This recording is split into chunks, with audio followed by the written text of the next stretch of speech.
Kia ora koutou, katoa, Markie here, looking very red in the face, boiling hot at the moment, and I am aflame with excitement and passion, which is when I usually make videos about things. I have just this minute finished reading Robert Louis Stevenson's The Strange Case of Dr. Jekyll and Mr. Hyde, usually referred to as Jekyll and Hyde, because it's become part of the language. So something obviously I've been aware of for all my life, and I've seen various film versions and stuff like that. It was the first time I've actually read the novel. I actually listened to it as an audiobook, which always makes me feel like a kind of bit of a cheat somehow, fraud, that I've not actually read it. It's funny, isn't it, how we think about things. So I wanted to talk about it, and I wanted to talk about it particularly from the perspective of the kind of the psychology, really. Although it's as much philosophy and maybe as much religion as it is psychology, but really interesting. So. Okay, so spoilers. I mean, you know what happens, really, don't you? So it's not really a spoiler. But one thing I found interesting is and really nice, especially because I know what the story's about, is it's actually kind of written backwards. So stuff happens, and then it's and people kind of cotton on to things, and then they kind of, so it's kind of slightly kind of detective-y. They kind of work out what's gone on. So the story's unravelled backwards, which was kind of nice. That was a nice touch. I think I would have found it quite tedious if it started at the beginning, because that's how all the kind of the film adaptations and everything tend to do. So yeah, really interesting. So why am I raving about it, and why am I finding it so interesting? Because it's full of Freud and Jung, before Freud and Jung. So it was published in 1886. So. Freud was born in 1850 something, I believe, and he hadn't kind of coined the term psychoanalysis for some time after. I'm terrible with dates. This novel came out, so it predates Freudian. Most of the kind of the established Freudian theories, whether they were in a proto stage, I don't know, and certainly predates Jung by a long way. So.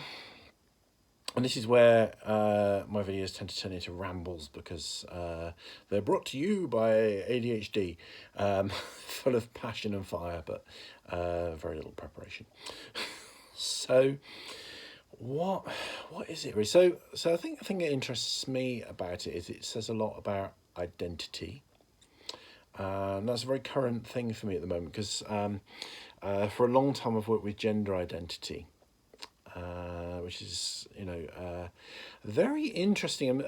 It's kind of interesting. I've worked with a lot of specialist areas professionally, and some just make perfect sense to me, like addiction. I feel like I know addiction in every core of my being. I know it kind of intellectually. I know it emotionally. I kind of I kind of understand every nuance of it. Really, I'm not saying I'm I'm not saying I'm kind of some expert that knows everything about it. I'm not been doing a Trump here and saying I know more about addiction than anyone else. What I'm saying is it makes perfect sense to me, and my understanding of it is kind of embedded. It's in the core of my being.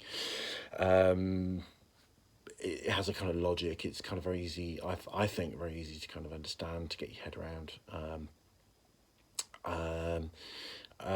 But gender identity is the opposite, really. It's what I found is that when I started working in gender identity, the more I worked in that field, the less I knew. I came into it thinking I kind of knew what was going on, and came out of it thinking, no, this is really interesting, but it's very difficult to understand. And at the moment, I'm doing lots of research into dissociative identity disorder, what used to be called multi-personality disorder, and that's fascinating.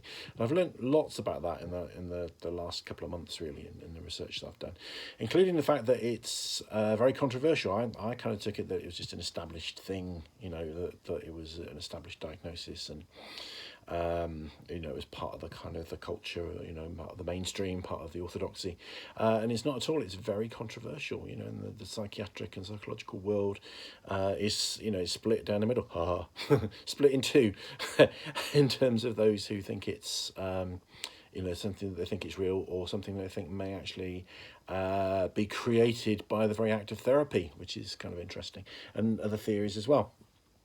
And I've got lots of thoughts about that. Many of them kind of still fermenting, and not quite crystallized, to mix my metaphors. But that's really interesting. So so this is a novella about identity. And also about, you know, what we perceive as good and evil. Now, I don't really hold the concepts of good and evil. I think the concepts of good and evil are very unhelpful. I think they're too black and white. I don't think they really reflect reality. I don't think there is such a thing as evil. I'm not even sure there's such a thing as good, really. I think I tend to be very kind of pragmatic and kind of think that actually things are pretty boiled down to antisocial and pro-social. And certainly there is, you know, there is... empathy plays a big part in this, in terms of kind of altruism. I think altruism is embedded in us biologically, because it benefits us as a species, and I think that some people have more capacity for altruism and empathy than others. Hence you get some people who are psychopathic and some people who are you know, immensely altruistic. So, yeah, so let's start with Freud then, okay? So, I mean, the novel, you know, often it's kind of rendered, you know, there are various kind of, you know, it's used a lot in comedy sketches, and it's become quite a cliche, and it's become quite cartoonish. But actually it's very, you know, it's very deep, very thoughtful. So the interesting thing about the character Dr. Jekyll is he talks about the fact that he very much suppressed the part of him that was inclined towards pleasure, not necessarily even the part of him that was inclined towards antisocial behaviours or harming other people or selfishness or anything like that, but actually in the part of him that was inclined towards pleasure, he suppressed and focused on the part of him that was about, you know, kind of respectability and career, and you know, became this kind of very serious, earnest, kind of good kind of person. I was going to do little hand air inverted commas then, but I've only got one hand free at the moment. So and then of course, you know, he devises this potion which changes him into the manifestation of the darker side of himself. And what's interesting in the novel is that I didn't realise what happened in the novel, so this is a spoiler, is that actually that part of him becomes stronger and stronger and stronger until it starts to manifest even without the potion. And the potion, which turns him back into Jeckyll, stops working effectively. It's a little bit more complex than that. So this, you know, this is Freud, isn't it? This is somebody that id, ego, superego. Now I've done another video on that. I think I've done a couple of videos on this, and I'm not sure if they're available on YouTube or if they're Patreon only ones. They might be Patreon only ones. I did a crazy explanation of ego, superego, and id using the characters from the TV series Rainbow. So check that one out. I don't know, it's just the stupid way I see things, really. I just watch Rainbow and I just see Freudian kind of concepts acted out. So check out that video if you're not familiar with superego, ego, and id. I'm not going to explain it in this video. I mean, there's loads of other videos that will explain that. So it's good old-fashioned psychology, and I think still useful, still relevant. I think, you know, although, you know, there are many other ways of seeing the psyche that have come along since then, and lots of people say, oh, it's all discredited, blah, blah, blah. Actually, you know, every model has its use. The map is not the territory, and sometimes the good old-fashioned superego, ego, id model is very, very useful. I think it's also particularly useful around addiction, and and I think I may have done another video on addiction and superego, ego, and id. I've done so many videos now, I forget what I've done. So when I eventually get around to tidying up these videos and putting some stuff in the description box, if I can find these, I'll put a link to them. But if they're not there, it may be because they're on my Patreon channel. So basically, Dr. Henry Jekyll starts to form a very strong and dominant superego, and what happens is that the potion frees up his id, and his ego is not very strong. His ego kind of crumbles, and therefore the id is able to kind of take over. So that's the kind of Freudian way of looking at things. And now, if you look at it in the Jungian way of looking at things, the shadow takes over. So really what it's saying is the more you suppress a part of yourself, the more powerful and dangerous it can be, really, which is why, jumping back to Freud, development of a strong ego that can actually acknowledge and recognize the dark side and let it out in safe ways keeps us all safe as individuals. So without using terms like superego, ego, and id, it's all about that, and it's all about the shadow and suppressing the shadow, and then the shadow side has a chance to kind of hold forth and become strong and becomes dominant very quickly. So really, really interesting. And yeah, so he talks about the duality of man. You know, that's kind of the kind of language that they use. And he talks about, the other thing I found really interesting is a little bit in there where Henry Jekyll says that he's kind of discovered two personalities, two sub-personalities, if you like, or two alters, and because, you know, it's early days in this scientific discovery, the people that come after will probably identify multiple sub-personalities or alters. And I thought that was really interesting. And that kind of leads me back to the, you know, the work I've been doing in the dissociative identity disorder, which is really interesting. And like I say, I haven't kind of completely formulated all my thoughts on that. I've been aware for a long time of, you know, the concept of sub-personalities, that, you know, we're not just one personality. We've got kind of like a dominant personality, and you know, there are kind of sub-personalities within us. Now, it's very different to dissociative identity disorder, in that, you know, it's the norm. You know, we've all got sub-personalities. So within us, we will have an inner critic, for example, or many of us will. We'll have an inner saboteur. They're the very common ones, but there's loads more. So you and I and everybody will have sub-personalities, but we still have that same sense of identity and self. We don't think that we're different people. These are just kind of like parts within us, if you like. So they're kind of lower down in the mix, to use a kind of musical analogy. And then with dissociative identity disorder, they're kind of higher up in the mix. So to the extent that people claim to experience amnesia, so one sub-personality will come to the fore, and other parts of the psyche won't remember what happened, what that sub-personality did. So dissociative identity disorder is very kind of Jekyll and Hyde. Not to say that the different alters, the different personalities in dissociative identity disorder are good and evil, you know, that, or have those extremes or those differences. Generally, they're more nuanced than that. But that's kind of quite interesting. And there is something, I've touched on this book before. And if I can, and I can't remember the author and everything's slipping my mind. So again, I might put this in the description box below.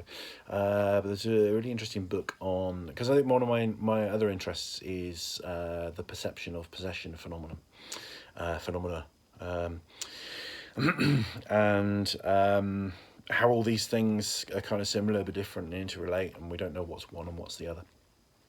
And there's a theory, I'll see if I can put a link to this, that I think this comes from Japanese kind of a Japanese spiritual tradition that when people die, if you like, the main personality, which is effectively the soul, passes on to another life or to another existence. But there are 5 subpersonalities that that die. They're not physical, they're energetic, and they eventually wither and die after the death of the person.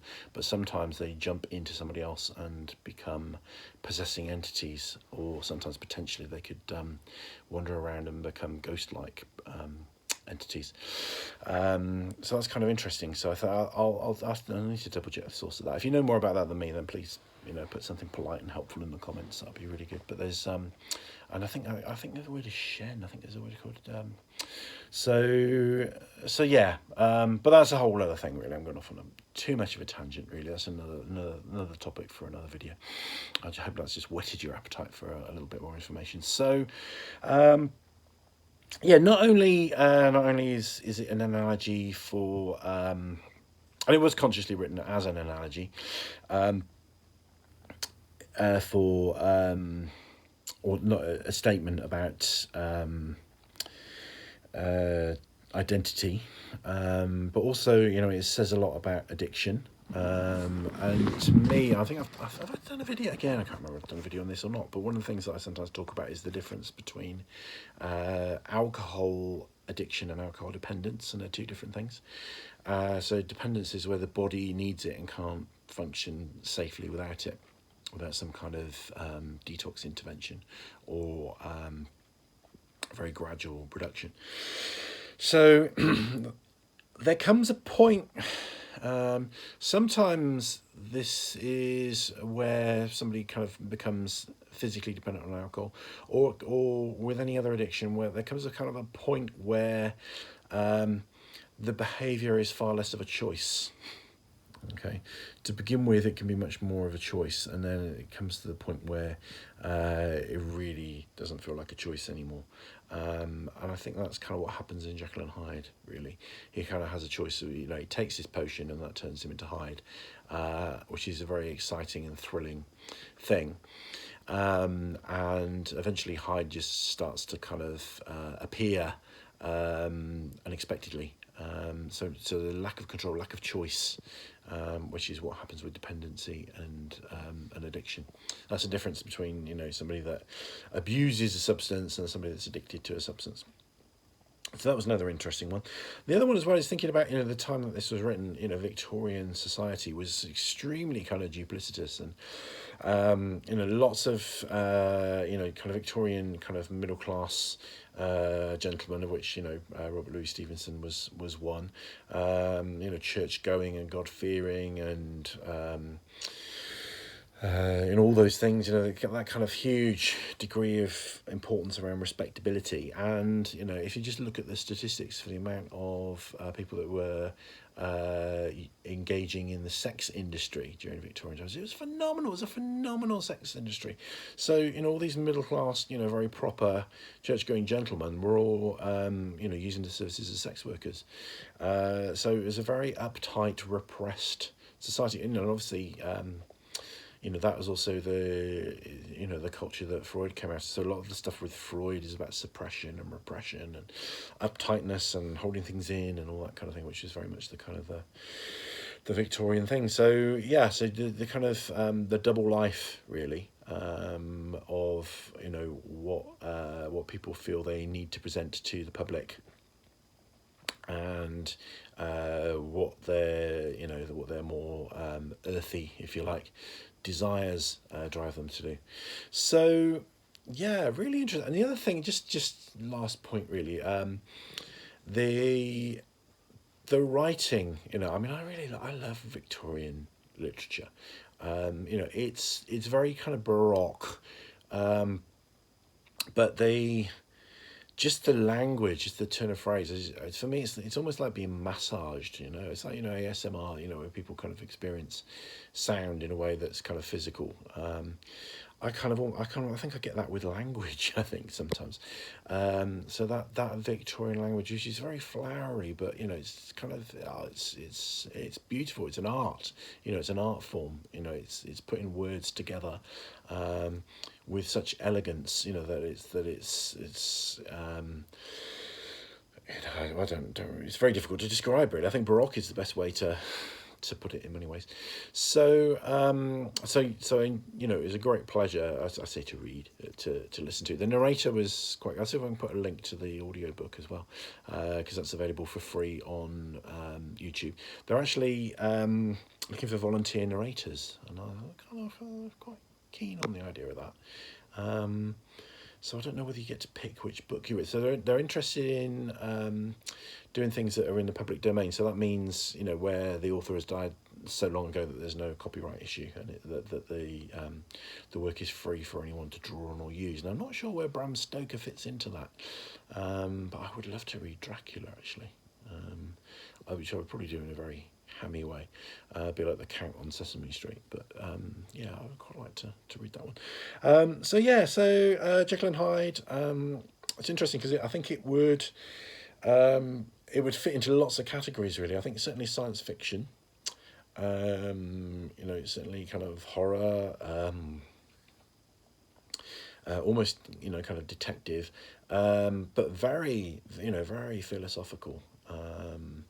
And he definitely wrote it as an allegory, and interestingly, he wrote it in a fevered state. Some say that he was on drugs, some say that he was very ill because he did suffer lots of health problems. But he wrote it really rapidly. Although one story, which may be apocryphal, is that he after some feedback from his wife, who used to give him a lot of critique, which is very helpful, he burnt the manuscript and then rewrote it from scratch in something like 7 days. But he was in a frenzied state when he wrote it, which is kind of really interesting. So on that note, if you're familiar with it, let me know what you think about it. Let me know what you think about some of those theories and ideas.